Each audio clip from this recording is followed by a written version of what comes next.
दोस्तों, पिछले भाग में हमने गजवाए हिंद का मूल वेश समझने का प्रयास किया था और गजवाए हिंद क्या है ये समझने का प्रयास किया था। इसके लिए भारत को ही क्यों चुना गया ये भी समझने का प्रयास किया था। और हम आज ये समझेंगे कि गजवाए हिंद में गजवा का क्या अर्थ होता है। इसके लिए हमारे साथ हैं आज अशोक चौधरी जी, जो इस पर निरंतर चर्चा कर रहे हैं और बहुत बारीकी से समझाने का प्रयास करते हैं।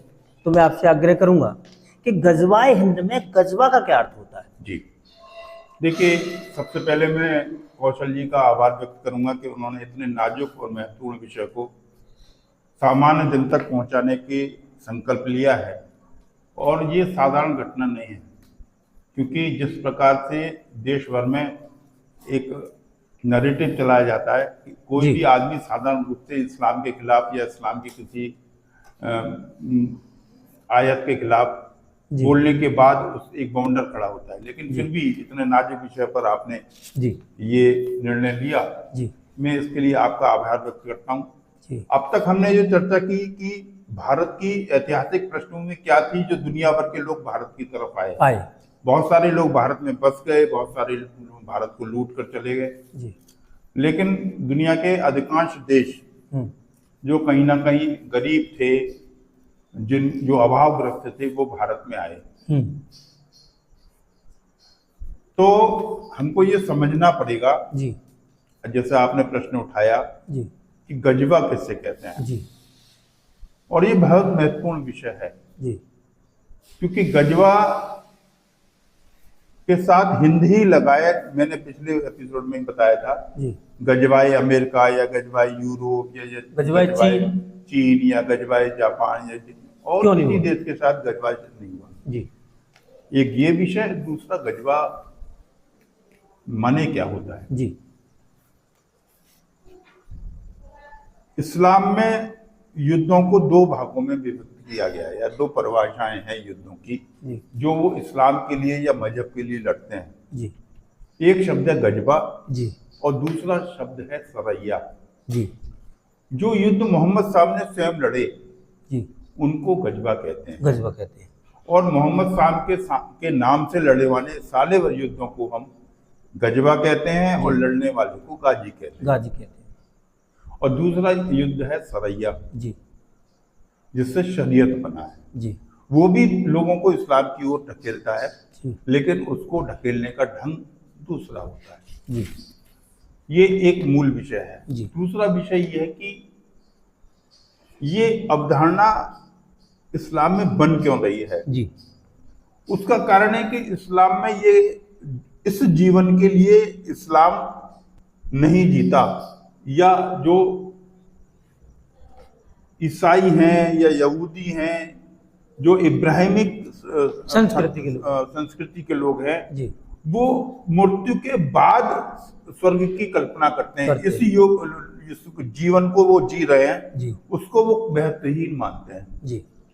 और इस्लाम में भी ये कल्पना है कि जब दुनिया के सारे लोग मुसलमान हो जाएंगे तब आखिरत की रात होगी।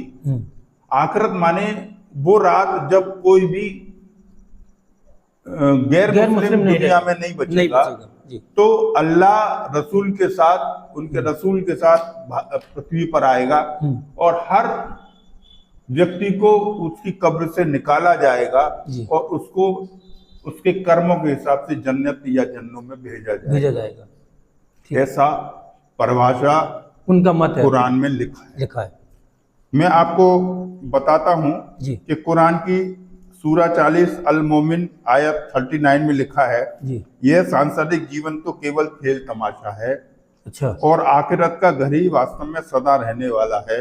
क्या ही अच्छा होता कि ये लोग जानते। इसमें आगे लिखा है कि निश्चय ही जो लोग आखिरत पर विश्वास नहीं करते उनके लिए हमने उनके कर्मों को शोभायमान बना दिया, अदय पे भटकते नहीं फिरते हैं। जिन लोगों ने इनकार किया, हमारी आयतों को और आखिरत की मुलाकात को झुठलाया, वे यातना में डाले जाएंगे। और उसमें आगे लिखा है कि हमारे रब हमें प्रदान कर दुनिया से भी अच्छी दशा और आखिरत से भी अच्छी दशा हमें आग जहन्नुम की यातना से बचा लेंगे। बचा लेंगे। जो लोग आखिर की फसल चाहेगा, आखिर की माने आखिरत की फसल चाहेगा, अंतिम फसल चाहेगा, हम उनके लिए यह फसल बढ़ाएंगे, और जो कोई दुनिया की फसल चाहेगा उसे हम उसे देंगे, लेकिन आखिरत में उसका कोई हिस्सा ना होगा। दुनिया में जीवन एक व्याकुलता और खेल के अलावा और कुछ नहीं है, लेकिन दारुल आखिरा में जीवन है यदि वे जानते।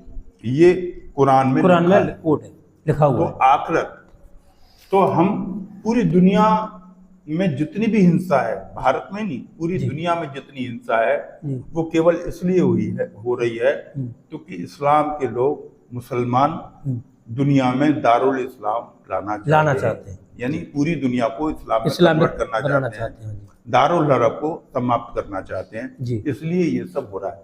और उसको करने के लिए वो तरह तरह के जिहाद करते हैं। जी, ठीक है जी।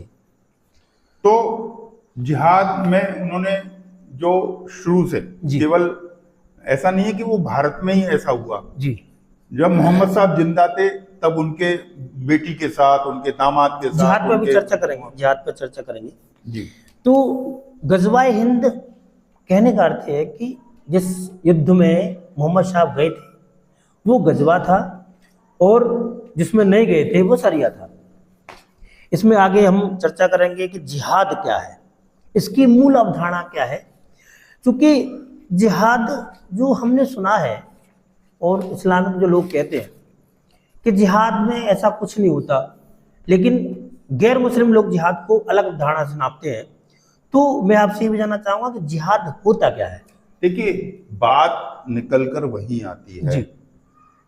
किसी भी तरह से जो गैर मुस्लिम है उनको विभिन्न तरीकों से इतना प्रताड़ित करना जी, उनके साथ हिंसक व्यवहार करना या अन्य प्रकार अपनाकर उनको इस्लाम में कन्वर्ट करने के प्रयास को जिहाद कहते हैं। अच्छा। और विभिन्न प्रकार का जिहाद जी पूरी दुनिया में चलन में है जी। और उसमें बहुत बड़ी योजना वर्तमान जो चल रही है वो है जनसंख्या बढ़ाकर अधिक बच्चे पैदा करके जी डेमोक्रेटिक कंट्रियों में वोट के माध्यम से सत्ता पर कब्जा करना और अपने वर्चस्व को कायम करना। ये एक जिहाद की प्रक्रिया उन देशों में चल रही है जहाँ डेमोक्रेटिक कंट्री है। हमने लंदन में देखा है, मुसलमान है, वहाँ सब हो रहा है, जर्मनी में, फ्रांस में, भारत में, सारे देश में हो रहा है। इसके कुछ प्रकार भी होते हैं जिहाद के।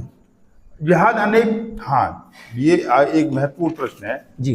जिहाद कितने प्रकार का होता है जी, और वो मैं आपके सामने जो मैंने सर्च आउट किया वो मैं आपको बता दे रहा हूँ। हालांकि मेरे को सब याद है, पढ़ा हुआ है, लेकिन फिर भी मैं इसलिए बताना चाहता हूँ ताकि लोगों को ये न लगे कि मैं अंदाजी से बता रहा हूँ जी।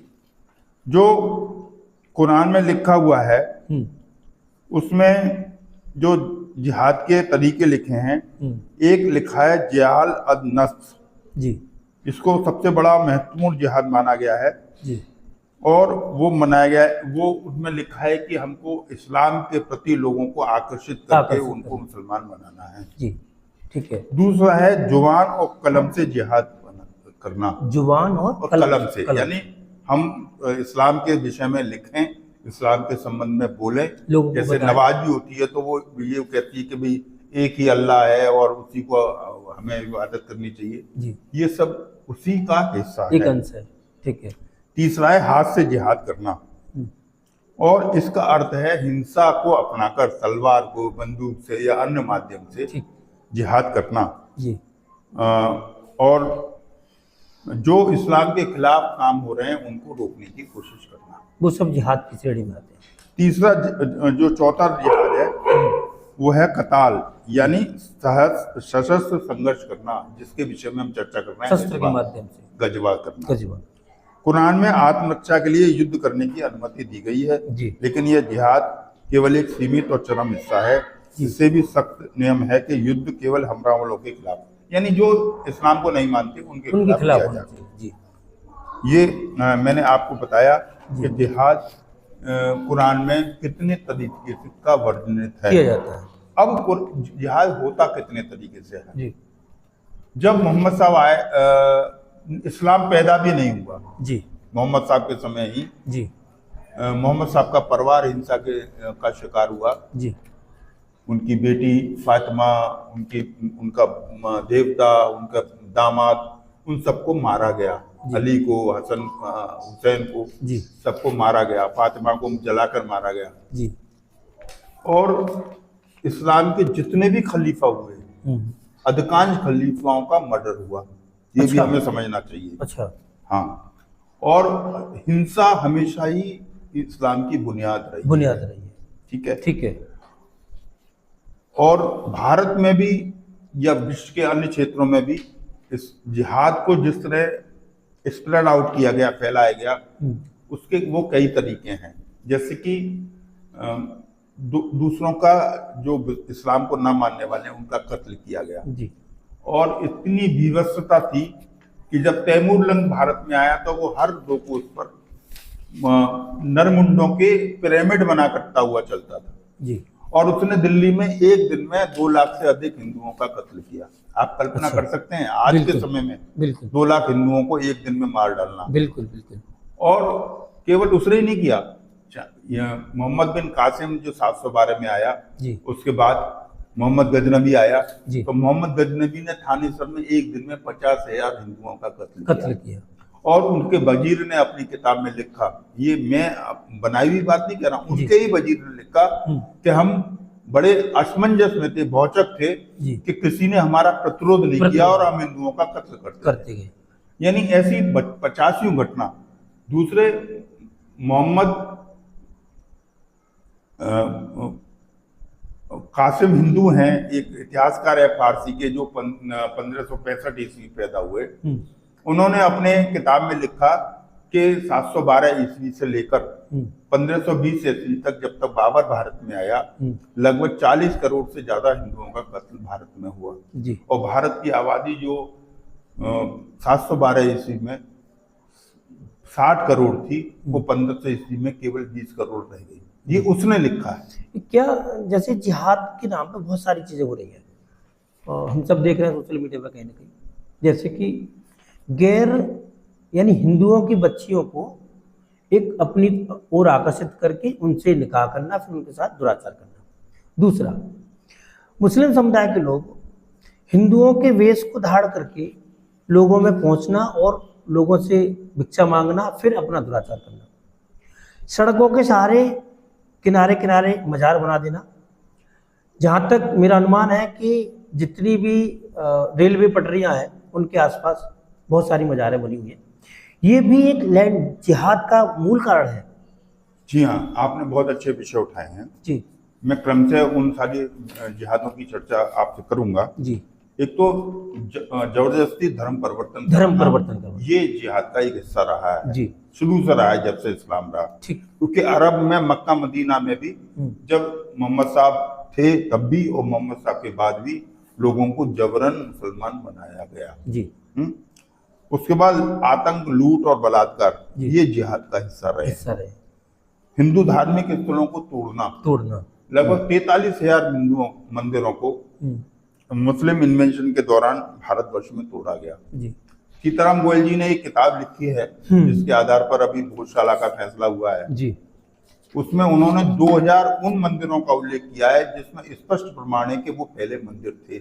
उसकी सूची, उसके चित्र, वो सारे उन्होंने लिखे हुए सीताराम जी गोयल ने किए, जिस पर अपने विष्णु शंकर जी जैन और हरिशंकर जी जैन काम कर रहे हैं लगातार, और जिसका भोजशाला का बहुत बड़ा योगदान हुआ है जी। हम इस माध्यम आभार व्यक्त करना चाहते हैं जी। बिल्कुल आभार, और हिंदू सनातन संस्कृति जी उनके प्रति कृतज्ञ है दोनों के प्रति। बिल्कुल। एक गौमाता की हत्या, गौमाता की हत्या इस्लाम ने दी है, लेकिन हिंदुओं को अपमानित करने के लिए ये केवल गाय की हत्या करते हैं, क्योंकि हम गाय को माता मानते हैं जी। तो गाय की हत्या भी एक प्रकार का जिहाद है जी। हमारे धार्मिक जुलूसों पे हमले करने, हमारे हिंदू पंडालों पे हमले करने जी, ये सब भी जिहाद का हिस्सा है। बिल्कुल। एक आपने जो चर्चा की लव जिहाद, ये एक चर्चा है, ये इसके माध्यम से कई काम करते हैं जी।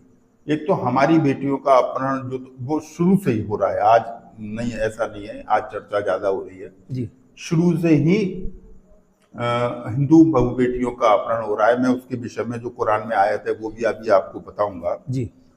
दूसरे, हिंदू समाज को अपमानित करना, उसको डिमोरलाइज करना। किसी गांव की, किसी मोहल्ले की या किसी समाज की बेटी जाती है तो पूरा समाज का मनोबल गिरता है। और मैं आपको यहाँ एक संक्षेप में ये भी चर्चा करना चाहता हूँ, बहुत महत्वपूर्ण चर्चा है और अधिकांश हिंदू समाज के लोगों को नहीं मालूम। बिल्कुल। आज से 600-700 साल पहले भारत में भगवान राम की बहुत आराधना पूजा नहीं होती थी। अच्छा। जो मैंने बताया कि 5 नारायण थे, उन्हीं की पूजा होती थी। उसमें शिव थे, दुर्गा थी, गणपति थे, सूर्य थे और भगवान विष्णु थे। लेकिन भगवान राम की पूजा नहीं होती थी। तो जो हिंदू समाज के नियंता थे उस कालखंड में, जब मुसलमान यहाँ पर आक्रमण करते थे और हमारी बहू बेटियों को उठाकर ले जाते थे, और स्थिति ये थी कि अफगानिस्तान में एक स्थान है जो आज भी है, खंबा बना हुआ है, वहाँ 2-2 दिनार में हमारी बहनों को, हमारी माँ को बेच दिया जाता था। अच्छा। जहाँ आज भी ये लिख रहा है कि दुर्गता हिंदुस्तान नीला में 2 दिनार, आज भी वहाँ उस स्थान को लिखा हुआ है। तो वो शर्मनाक स्थिति से हिंदू समाज के मनोबल को बढ़ाने के लिए लोक भाषाओं में राम का चरित्र लिखवाया गया, उसको प्रसारित किया गया। गली, हर मोहल्ले, मतलब कस्बे में, हर नगर में रामलीलाओं का मंचन चालू हुआ, क्योंकि पूरे विश्व में भगवान राम का चरित्र ही एक ऐसा चरित्र है जो वनवासी होते हुए भी एक पूरी बड़ी राजसत्ता से टकरा गया और अपनी पत्नी को ससम्मान वापस लिया। तो हिंदू समाज के मनोबल को बनाए रखने के लिए रामलीला का विधिवत प्रचलन इस समाज में कराया गया और आपस में अभिवादन में राम राम कहने की परंपरा डाली गई। ये सामान्य हिंदू को शायद नहीं मालूम, लेकिन आपके इस पॉडकास्ट के माध्यम से हिंदू समाज को ये भी पता लग जाएगा। तो अनेक प्रकार के, जैसे आपने बताया कि सन्यासी जिहाद हो रहा है, हाँ, सरकारी जमीनों पे कब्जा हो रहा है, हर स्टेशन पर या महत्वपूर्ण ठिकाने या महत्वपूर्ण रोडों के किनारे मजार इसलिए नहीं बनाते क्या, ऐसा थोड़ी कि यहाँ मुसलमान मर गया तो गाड़ दिया, ये सब फर्जी मजारे हैं और सरकार भी इनको जानती है। लेकिन आज चूंकि सरकार एक राष्ट्रवादी सरकार है, इसलिए वो इनको तोड़ने की हिम्मत भी कर रही है, क्योंकि उसको मुस्लिम वोट बैंक की चिंता नहीं है ना। बिल्कुल।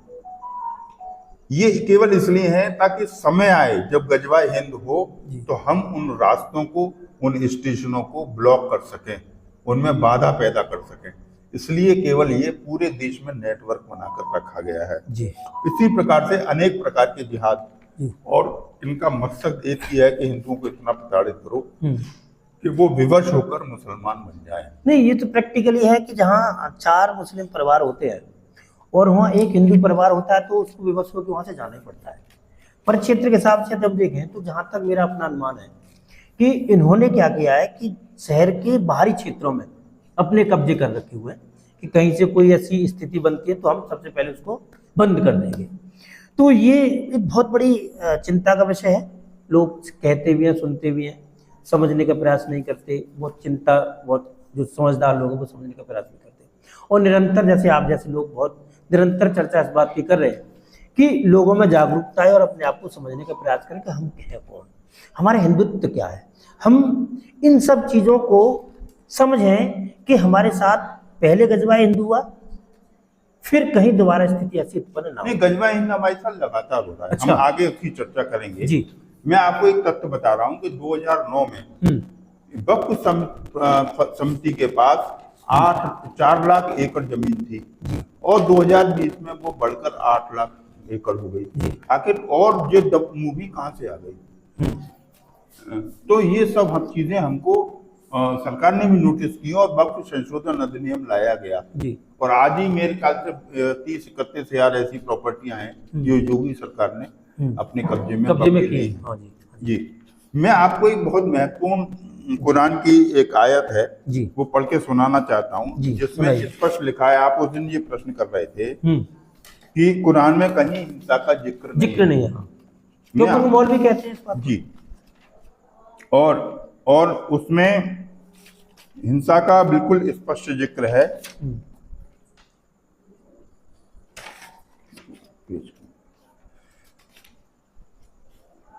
तो उनके तो मौलवी कहते हैं इस बात को, जी। टीवी डिबेट में वो इस बात को कहते हैं कि इस्लाम कभी ये चीज़ सिखाता ही नहीं है, लेकिन फिर भी होती है। जैसे अभी योगी जी के बयान पे बहुत सारे डिबेट हो रही है और बहुत से मौलवी बार बार ये कह रहे हैं कि साहब ये तो ठीक नहीं है, कोई कह रहा है ठीक है। किंतु यदि आपके पास वक्फ की इतनी बड़ी प्रॉपर्टी है तो फिर आप सड़कों पर नमाज पढ़ी क्यों रहे? नहीं, सड़कों पे नमाज तो उनको अपनी शक्ति प्रदर्शन करना है, वो शक्ति प्रदर्शन करना है। जी, मैं आपको बताऊं कि कुरान में लिखा है जी कि मुसलमानों जो तुमसे युद्ध करते हैं अल्लाह की राह में तुम भी उनसे युद्ध करो, मगर देखो किसी प्रकार की जाति मत करना, निस्संदेह अल्लाह जाति करने वालों को प्रिय नहीं रखता। मक्का में जिन लोगों ने तुमसे युद्ध छिड़ रखा है उनको जहां पाओ कत्ल कर दो। अच्छा। और जिस तरह से उन्होंने तुम्हें निकाला है तुम भी युद्ध करके उनको वहां से निकाल दो। फितना यानी धर्म में बाधा डालने वाले लोग तख्ता से भी अधिक भयंकर हैं। शत्रु जब तक स्वयं प्रतिष्ठा वाली मस्जिद काबा के क्षेत्र में तुमसे युद्ध ना करे तुम उनके क्षेत्र में युद्ध ना करना। हाँ, अगर वे युद्ध में पहल करें तो तुम उनसे युद्ध करो। ना मानने वालों की जातियां का यही बदला है जी। और फिर वे यदि युद्ध में रुक जाए तो तुम भी रुक जाओ, निसंदेह अल्लाह बड़ा क्षमा प्रार्थी है। यानी युद्ध तो उनके हर स्टेप पर युद्ध है। हम चूंकि उदारवादी हैं, सहिष्णुतावादी हैं, दया हमारे अंदर भरी हुई है, हम प्रकृति प्रेमी हैं, इसलिए हम मुसलमानों को भी उसी दृष्टि से देखते हैं और यही हमारी सबसे बड़ी कमजोरी है। हमको देखिए हमको चिंता ये है कि हम खुद ये महसूस करने लगा है, देश भी महसूस कर रही है, सरकार भी महसूस कर रही है कि देश 1940 की स्थिति में फिर दोबारा काके खड़ा हो गया, क्योंकि इनकी आबादी उस स्थिति तक पहुंच गई है, बढ़ रही है। और केवल इतना ही नहीं है, हम ये महसूस कर सकते हैं हमारी चाहे आर्थिक व्यवस्था हो, चाहे हमारी राजनीतिक व्यवस्था हो, चाहे जो हमारी सामाजिक व्यवस्था हो, सांस्कृतिक व्यवस्था हो, धार्मिक व्यवस्था हो, वो सारी व्यवस्थाओं को इस्लाम खा रहा है। हम शांति से न अपने धार्मिक आयोजन कर पा रहे हैं, ना सामाजिक रूप से हम गतिविधि चला पा रहे हैं, ना सांस्कृतिक वो कर पा रहे हैं, ना राजनीतिक वर्चस्व जो हमारा है ढंग से कर पा रहे हैं। और आर्थिक रूप से आप ये देखिए कि दसियों लाख फोर्स तो केवल इसीलिए लगी पड़ी में कि वो उनको सुरक्षा शांति व्यवस्था कायम रखनी है। आज अगर 2 लाख फोर्स लगाकर पश्चिम बंगाल के चुनाव न कराए गए होते तो शायद वहां चुनाव हो ही नहीं पाते, और वो हिस्सा जो है कश्मीर की तरह देश से बिल्कुल अलगाव की स्थिति में है। तो ये बहुत बड़ी चिंता का विषय है। जहां तक गजवाए हिंद की बात है, हम आगे की स्थिति में गजवाए हिंद होता क्या है, उसकी परिभाषा क्या है, उसकी चर्चा करेंगे, और भारत में कब से कौन कौन सी घटनाएं गजवाए हिंद को इंगित करते हुए अंजाम दिए गए हैं, उन सब घटनाओं की भी हम संक्षेप में आपके साथ चर्चा करेंगे। आपने मुख्य रूप से बहुत अच्छे विषयों पर आपका चिंतन और मंथन है, ऐसा मेरा अपना मत है। हमने पहले भाग में गजवाए हिंद की मूल बेस अवधारणा समझने का प्रयास किया था। गजवाए हिंद के साथ में जिहाद क्या होता है वो भी आज हमने समझा है, और आगे के भाग में हम गजवाए हिंद किन किन स्थितियों में किन किन बेस पे हुआ वो सारी चीज़ें समझने का प्रयास करेंगे। मैं आपसे अनुरोध ये करूँगा कि आपने हमारे युवाओं को एक अच्छा संदेश दिया है कि कहीं ना कहीं वो इन सब चीज़ों से वो समझें और उनको अपने भौतिक जीवन में पालन करने का प्रयास करें, जिससे कि कहीं ना कहीं हमारी हिंदू बेटियाँ इन सब चीज़ों से बचें और हमारे जो युवा साथी हैं वो सब इन चीज़ों को ध्यान में रखें और सनातन संस्कृति को सुरक्षित करने का एक संकल्प लें। आपका बहुत बहुत आभार, आपका बहुत बहुत धन्यवाद।